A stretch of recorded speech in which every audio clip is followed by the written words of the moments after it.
Hello, welcome to the Richard Durrant Academy. This is guitar course number 1, lesson number 1. And I always remember my first guitar lesson. Mary Curd, all those years ago, the first thing she did was show me the bits of the guitar, what they were all called. And I found that really interesting and helpful.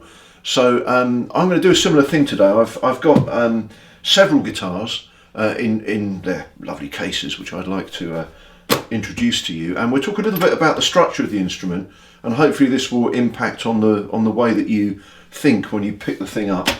So my nice posh case covered in dents. Inside, this is my best guitar at the moment. This is a concert guitar.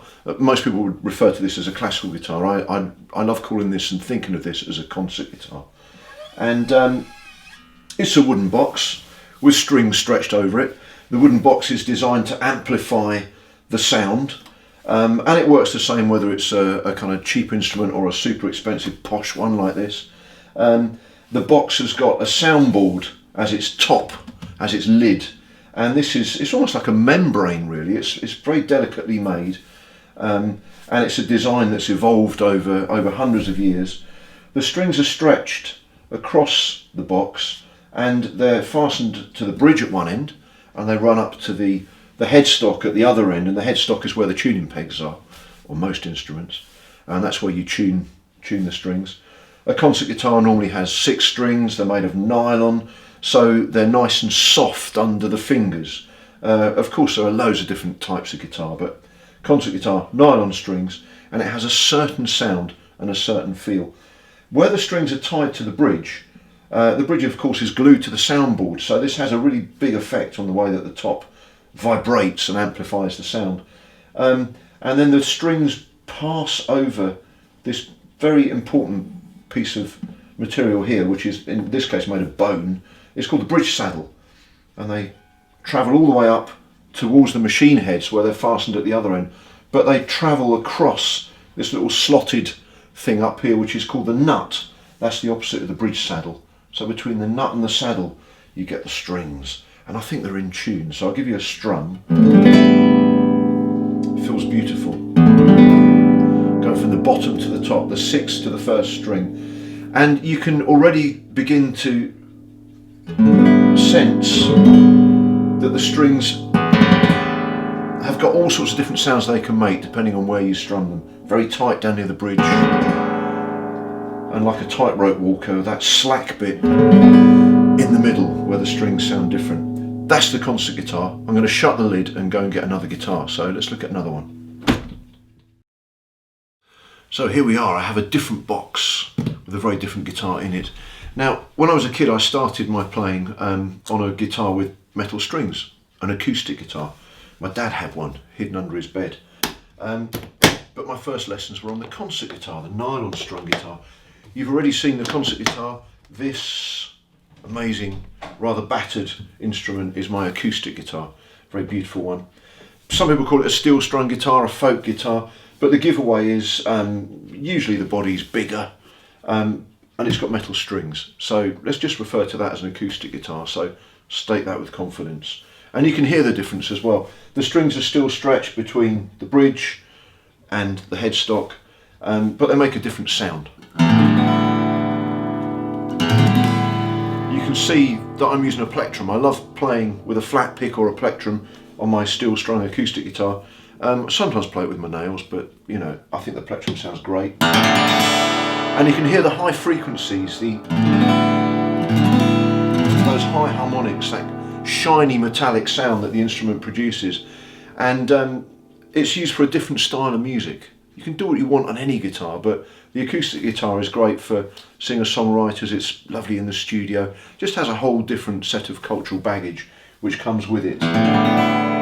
So, big difference between that and the previous instrument. I'd like to talk a little bit more about how the sound is produced on the guitar, and I'm going to swap again because I have another guitar which has got a few surprises. So I'm going to shut the lid on this one and go and get another. Okay, so hopefully you're becoming a little more familiar with the difference between the acoustic guitar and the concert guitar. And I've got another box here which I'm going to open. This is my favourite box of all.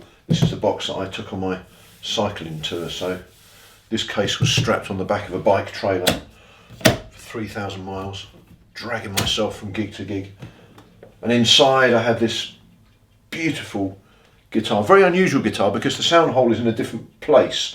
It's actually here, which is not what you'd expect to see, and it makes the front almost look like a sort of blank face with no features.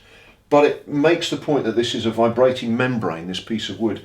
And for me, that makes me think about the way that you produce the sound on a guitar. And at this early stage, it's good to think about these things. It's good to think about perhaps that you don't pluck the string on a guitar, you push the string. Pushing those strings in and making that membrane vibrate. I'll try and illustrate what I mean, because that's quite a difficult thought, especially when you're not that used to playing.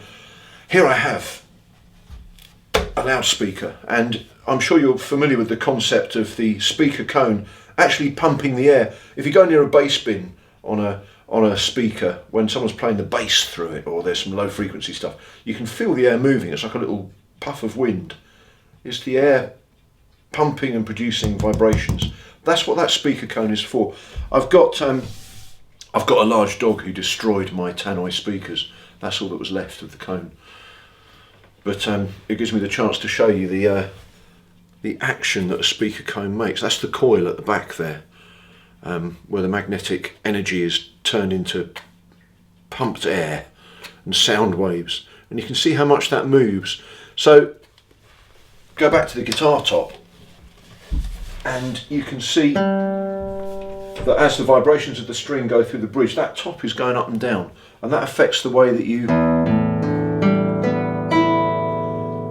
think about producing the note with your right hand, if you're right-handed. That's the plucking hand. No, it's not the plucking hand, it's the pushing hand. There you go. So that's the sound of that concert guitar. You've met 3 different guitars now. I'll introduce you to the 4th and final guitar in this first session, and we'll hear the difference.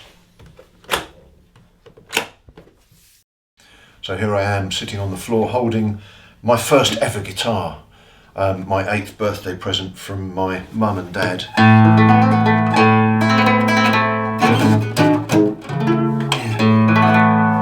And you really don't have to spend a fortune on a guitar for it to sound nice. This one's only got a plywood top, poor little thing.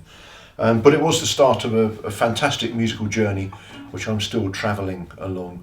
So I hope you'll come back to the next lesson, and hopefully together we can unlock and discover some of the other stories that are hidden inside this wooden box.